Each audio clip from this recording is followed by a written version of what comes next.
Everyone, आज हम कर रहे हैं ब्रूनर्स कॉन्सेप्ट अटेनमेंट मॉडल। ये एक टीचिंग मॉडल है। ये लॉन्ग ऐसे टाइप में पूछा जाता है ऐसा क्वेश्चन, लेकिन कई बार इसके साथ ये भी पूछ लिया जाता है कि टीचिंग मॉडल होते क्या है। तो ये मैंने ऑलरेडी एक्सप्लेन किया हुआ है आपको जब हमने मास्टरी लर्निंग मॉडल करा था, तो आप उसमें देख सकते हैं। तो अभी इस मॉडल के अंदर हम करेंगे इसका इंट्रोडक्शन, मीनिंग ऑफ कॉन्सेप्ट क्या है, कॉन्सेप्ट अटेनमेंट मॉडल का ऑब्जेक्टिव्स क्या क्या हैं, और इसके एलिमेंट्स क्या हैं, जिसके अंदर हम प्रोसीजर की बात करते हैं। मेन एडवांटेज और डिसएडवांटेजेस देखेंगे। तो वन बाय वन देखते हैं इसको। सबसे पहले चलते हैं इंट्रोडक्शन की ओर। तो कॉन्सेप्ट अटेनमेंट मॉडल जो है वो जेरोम ब्रोनर ने डिस्कवर करा था, जो कि एक साइकोलॉजिस्ट हैं। उन्होंने एक बुक भी पब्लिश करी थी, अ स्टडी ऑफ थिंकिंग के नाम से, जो कि 1956 के अंदर पब्लिश हुई थी। और जो ये अटेनमेंट मॉडल उन्होंने दिया था, उसके पीछे का पर्पस क्या था? मेन इसका पर्पस था कि पिक्चर्स और एग्जांपल्स के थ्रू बच्चों को कॉन्सेप्ट को क्लियर करवाना। ठीक है, मीन्स कि कुछ पिक्चर्स दिखाई जाएं बच्चों को, और वो कुछ मतलब अपने आप से भी गेस करें, अपनी थिंकिंग, अपना दिमाग भी लगाएं, और टीचर भी उनको कुछ ऐसे एग्जांपल्स दें जिससे वो उस कॉन्सेप्ट को पूरी तरह से क्लियर समझ जाएं धीरे धीरे।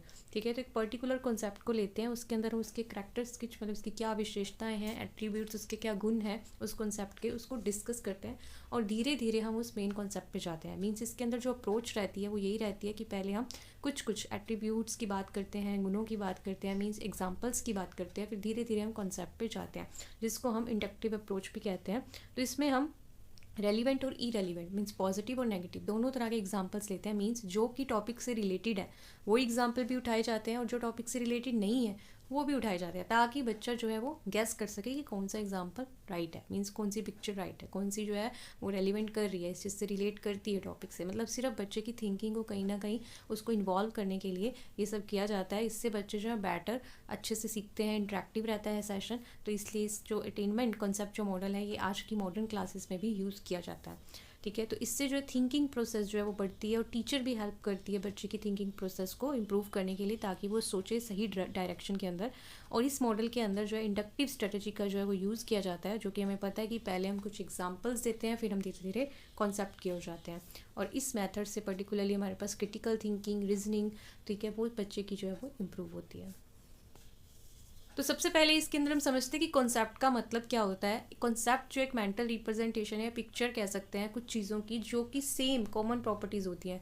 ऐसी बच्चे को पिक्चर्स दिखाई जाती हैं सबसे पहले, ताकि बच्चा पिक्चर्स को देख के गैस करे, उसकी थिंकिंग चले कि किस चीज़ के लिए है। ठीक है, जब वो उसको गैस करता है, टॉपिक को गैस करता है, फिर धीरे धीरे हम उसको और एग्जाम्पल से, रेलिवेंट और इरेलीवेंट एग्जाम्पल से उसको देखकर धीरे धीरे जो है हम कॉन्सेप्ट की ओर लेकर जाते हैं। ठीक है, तो सेट ऑफ पिक्चर, जैसे कि आप इसमें देख भी रहे हैं नोट्स के अंदर, कि यहाँ पे हमने कुछ पिक्चर्स जो है दी हुई हैं, जिसमें हमें बच्चा जो है देख के जो है इसमें कहीं ना कहीं गैस कर सकता है कि आज हम किस चीज़ की बात कर रहे हैं। समर की बात कर रहे हैं, सनी डेज़ की बात कर रहे हैं, रेनी डेज़ की बात कर रहे हैं।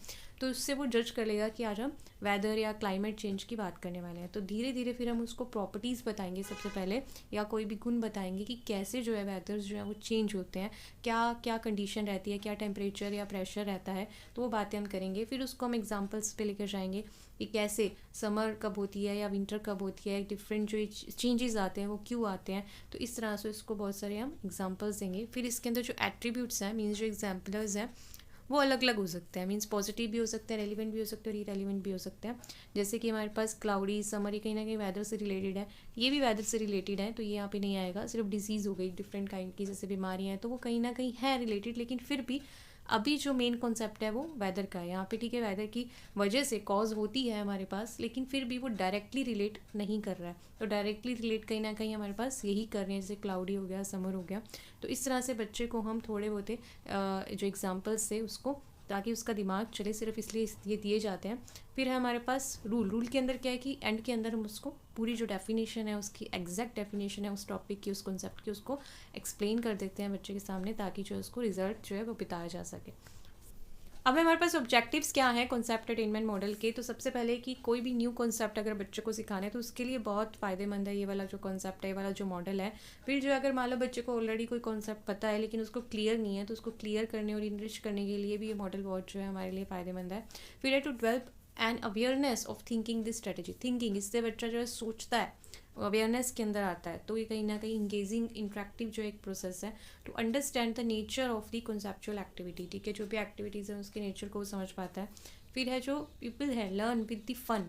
And it's really interesting model. कहीं ना कहीं फ़न से, क्यों? क्योंकि उसको पिक्चर्स दिखाई जा रही हैं, विजुअल उसको कुछ कलरफुल दिखाया जा रहा है, तो बच्चा जो है ज़्यादा कॉन्सेंट्रेट होकर, इंटरेस्ट लेकर जो है पढ़ता है। फिर जो है people learn to create new examples, ठीक है, खुद से भी एग्जाम्पल्स जो है वो क्रिएट करते हैं। जब टीचर जो उनसे पूछती है कि ये किस चीज़ की पिक्चर है, ये कैसे रिलेट कर रहे हैं आपस में, तो उनकी खुद की जो थिंकिंग है, वो एग्जाम्पल्स जो है उनके माइंड में आते हैं। देयर क्रिटिकल थिंकिंग और रीजनिंग जो है, वे ऑफ थिंकिंग जो है गेट्स डेवलप। कहीं ना कहीं सोचने का तरीका, उनकी क्रिटिकल थिंकिंग, रीजनिंग जो है वो इम्प्रूव होती है।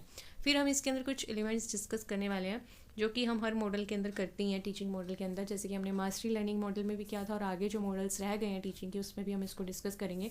तो हमेशा हम ये 5 to 6 पॉइंट डिस्कस करते हैं कि फोकस क्या है, सिंटेक्स क्या है, सोशल सिस्टम क्या है, और प्रिंसिपल ऑफ रिएक्शन हम ये आपके लिए एक ऑप्शनल है, आप इसे स्किप भी कर सकते हैं। बाकी जो 5 है वो हमें लिखने ही हैं। स्पोर्ट सिस्टम क्या और एप्लीकेशन क्या है। बेसिकली हम इसके अंदर ये जो सारे 5 पॉइंट देख रहे हैं, हम इसमें मॉडल को ही डिस्कस करते हैं कि फोकस किस चीज़ पे किया जाता है, मेन जो एम्फेसाइज किस पे किया जाता है, स्पोर्ट कैसे किया जाता है बच्चे को, और फिर जो हमारा मॉडल है उसको एप्लीकेशन के वे में कैसे यूज़ किया जाता है। तो ओवरऑल जो हमारी बात है इसके अंदर आ जाती है। तो फर्स्ट एलिमेंट है हमारे पास फोकस। तो इस मॉडल के तहत किस चीज़ पे फोकस किया जाता है कि जो कॉन्सेप्ट है उसको ऑर्गेनाइज किया जाए, ठीक है, वेल तरीके से, और इफेक्टिव बनाया जाए, ठीक है, इंफॉर्मेशन जो भी प्रोवाइड की जाए वो इफेक्टिव हो। और फिर 12 दी इंडक्टिव रीजनिंग, ठीक है, बच्चे की वही हमें पता ही है, इंडक्टिव को भी हमने समझा ही है। फिर सिंटेक्स क्या है, इसको 3 फेजेस के अंदर डिवाइड किया गया है कि कैसे क्लासरूम के अंदर जो प्रोसेस होगा।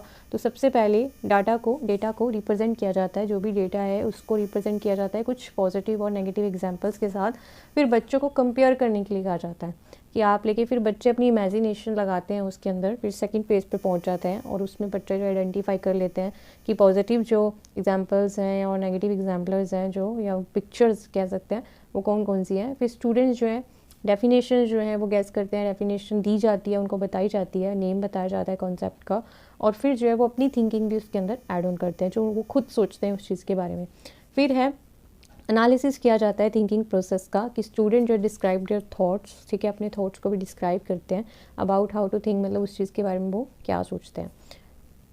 सोशल सिस्टम, ये नाम से ही पता चल रहा है सोशल, की बच्चे को यहाँ पे सोशली इन्वॉल्व करने की बात की जा रही है कि ये सारा रोल जो है वो टीचर का रहेगा, क्योंकि टीचर ही क्लासरूम में कंट्रोल करती है। तो सबसे पहले टीचर का रोल रहेगा कि कुछ एक्टिविटीज़ जो है वो अरेंज करे क्लासरूम के अंदर, ताकि बच्चे जो है डिस्कशन कर सके। फिर उनको फ्रीडम भी दी जाए उन एक्टिविटीज़ को परफॉर्म करने के लिए, और उनको इनकरेज करे कि बच्चा जो है वो पार्टिसिपेट करे ज़्यादा से ज़्यादा, और जितनी भी एक्टिविटीज़ वो अरेंज करिए वो क्लियर होनी चाहिए ताकि बच्चा कंफ्यूज नहीं हो। फिर है हमारे पास स्पोर्ट सिस्टम। स्पोर्ट सिस्टम में हम बच्चे को कैसे सपोर्ट कर सकते हैं उसकी बात की गई है। सबसे पहले इसमें कहा गया कि जो भी आप टीचर जो है, जो भी एग्जाम्पलर्स जो है, या नमूने जिसे कहते हैं, जो मॉडल्स कहते हैं, पिक्चर्स कह सकते हैं, एग्जाम्पल्स कह सकते हैं, जो भी शेयर करिए वो क्या होने चाहिए, अप्रोप्रिएट होने चाहिए, बच्चा जो है वो क्लियर से उसको समझ पाए, ठीक है। और जो भी बुक्स दे रहे हैं वो क्या होती है, सीरियल वाइज होनी चाहिए, उसके अंदर जो भी पिक्चर्स हैं वो जो होती हैं वो रिलेटेबल हो, ठीक है, और फ्री एटमॉस्फेयर हो, बच्चा जो है पार्टिसिपेट कर सके, ईजिली से एक्टिव पार्टिसिपेट कर सके। फिर है प्रिंसिपल ऑफ रिएक्शन, ये आपके लिए ऑप्शनल है, आपको लिखना हो तो लिखें, नहीं तो आप स्किप भी कर सकते हैं। तो इसके अंदर बात की गई है कि टीचर जो है उसका रिएक्शन कैसा रहता है। टीचर जो है बच्चे को मोटिवेट करती रहे, बीच बीच में एज ए फैसिलिटेटर की तरह काम करे, ठीक है, और teacher can create the atmosphere of a meaningful dialogues, और स्टूडेंट जो है discuss and evaluate there thinking. खुद की जो है रिएक्शन की बात की गई है, तो स्टूडेंट के भी रिएक्शन की बात की गई कि बच्चे भी अपनी जो थिंकिंग है वो इवेल्युएट करें। एप्लीकेशन और यूटिलिटी ऑफ CAM, इस मॉडल की क्या एप्लीकेशन हो सकती है, कैसे से हम यूटिलाइज कर सकते हैं। सबसे पहले तो एक गुड मेथड है किसी भी न्यू कंसेप्ट को क्लियर समझाने के लिए, इस तरह से इसको यूटिलाइज किया जा सकता है। फिर ये जो मॉडल है ये सभी एज ग्रुप के ऊपर लागू होता है, किसी भी एज ग्रुप के साथ आप इसको यूज़ कर सकते हो इस मॉडल को, और ये कहीं ना कहीं हमारी स्किल्स को इम्प्रूव करता है। जो भी हमारी स्ट्रेटजीज़ हैं using appropriate concept building strategy, उसको इम्प्रूव करता है। फिर जो स्किल इन इंडक्टिव रीजनिंग है उसको भी इम्प्रूव करता है। और दिस मॉडल जो है एक्सीलेंट टेस्ट ऑफ इवेल्यूएशन, कहीं ना कहीं बच्चों को इवेल्यूएट, उनकी थिंकिंग को इवेल्यूएट करने के लिए भी एक बेस्ट जो है हमारे पास मेथड है, मॉडल है। इमेजिनेशन है वो इम्प्रूव होती है, बच्चा जो है उसकी रीजनिंग पावर जो है वो इंक्रीज़ हो जाती है, इससे इंटरेस्ट जो है सब्जेक्ट में वो बढ़ जाता है, और इम्प्रूव होती है उसकी क्रिटिकल थिंकिंग।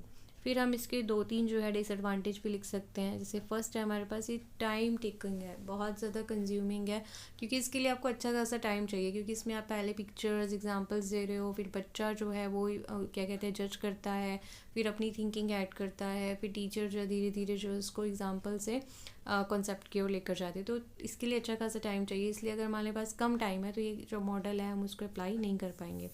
डिफ़िकल्ट इश्यूज़ हैं कोई, वो इसके द्वारा सॉल्व नहीं किए जा सकते। इसमें जो हम नॉर्मल या मीडियोकर टाइप की इश्यूज़ जो हैं वो हम पिक्चर्स दिखा के एग्जांपल्स दे के बच्चे को समझा सकते हैं। फिर सम स्टूडेंट्स जो है हो सकता है कि उनको ये वाला जो मेथड है वो पसंद नहीं आए, जिसमें हम इंडक्टिव अप्रोच का यूज़ कर रहे हैं, एग्जांपल्स दे के हम कॉन्सेप्ट की ओर लेकर जा रहे हैं। कई बच्चे इसमें बोरियत फील कर सकते हैं। वैसे ये एक इंटरेस्टिंग मेथड है और आज के टाइम में ही ये सबसे ज़्यादा मॉडर्न जो हमारे क्लासरूम में अप्लाई हो रहा है, लेकिन ये कहीं ना कहीं डिसएडवांटेज में ये हम काउंट कर सकते हैं, क्योंकि कुछ बच्चों को ये तरीका जो है थियोरटिकल वे तो इसमें रहता ही है, तो वो शायद पसंद नहीं आए, तो इसलिए हम इसको लिख सकते हैं। So thank you so much for watching, keep watching this channel, stay blessed, stay happy.